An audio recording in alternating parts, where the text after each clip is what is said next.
Good day, this is Leadership TV News. I am Cynthia Onodo.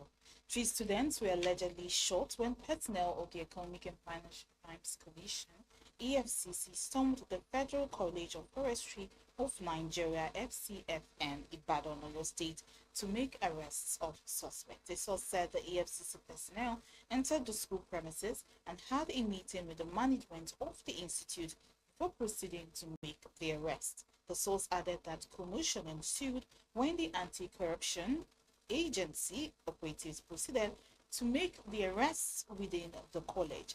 The students came out in solidarity with their colleagues. While the issue was being sorted out by the FCFN management, a backup team came and began shooting sporadically. I understand that three students sustained gunshot injuries and were taken to hospital, said the source, who is a staff of the college. When contacted, the spokesman, EFCC Dele Oyewale, said he was gathering information on what happened and would make an official statement as soon as he was through.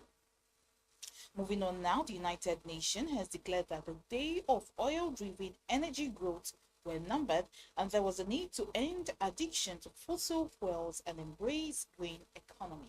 The UN Deputy Secretary General Amina Mohammed said this at the first ever Green Economy Summit hosted by the Niger State Governor Mohammed Bago in Mina, the state capital. Mrs. Mohammed lauded the Niger State government for blazing the trail and investing in the green economy in Nigeria.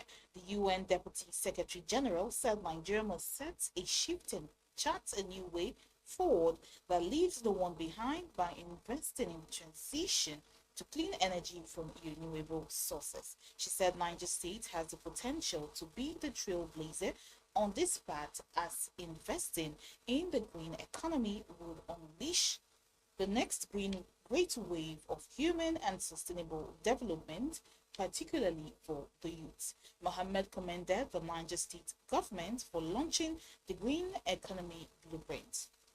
She added that the summit arrived at a reflection point not only for Nigeria but also for Africa, which is facing a cascade of challenges, including rising cost of living, food insecurity, and climate change. We take you now to Ogun State, where a man identified as Sodiruddin Rufai has been arrested for attempting to set fire to the Guarantee Trust Bank building situated in the Oke-Ilewo area of Abeokuta, Ogun State on Tuesday.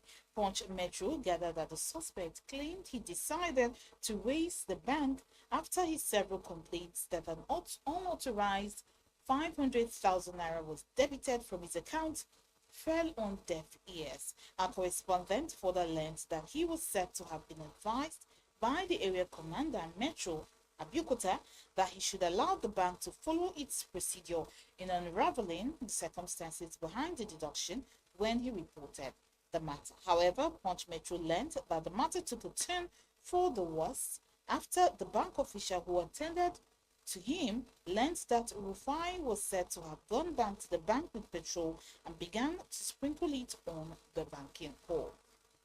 While the drama was unfolding, some customers scampered for safety, while others, along with the bank security members, wrestled Rufai to the ground before he could use the lighter in his hand.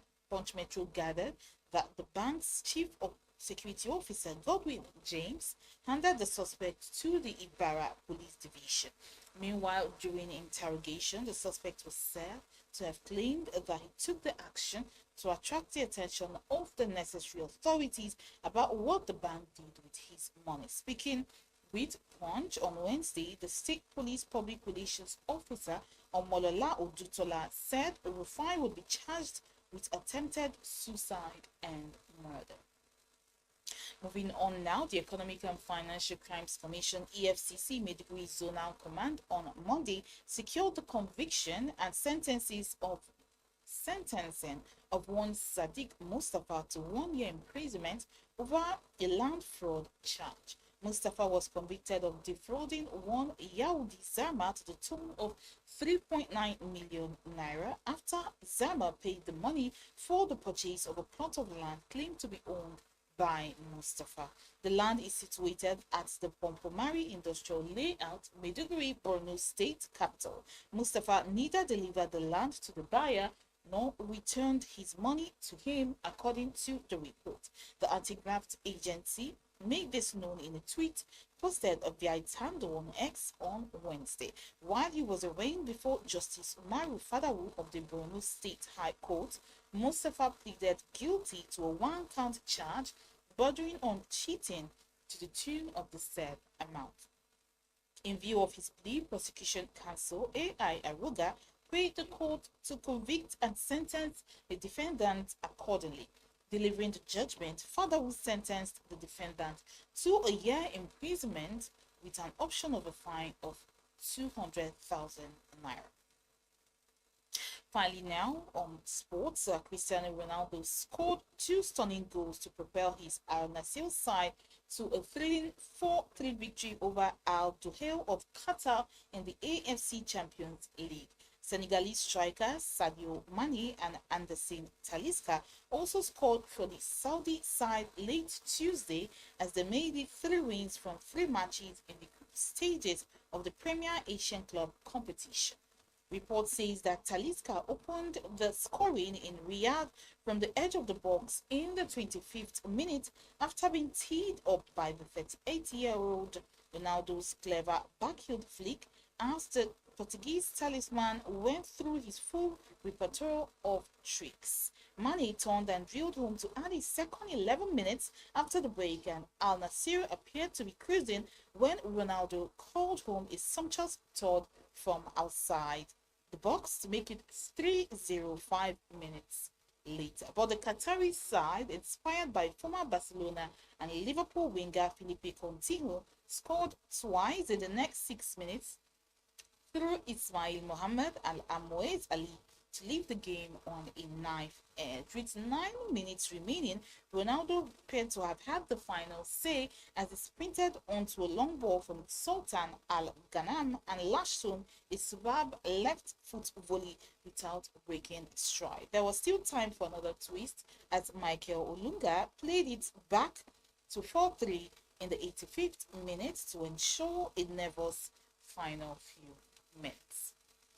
And on that note, we end the news at noon here on A Leadership TV. For more news stories, log onto our website www.leadership.ng. Many thanks for watching. Thank you for watching and advert placements. Please 080368861. Last word. Leadership podcast to have the last word.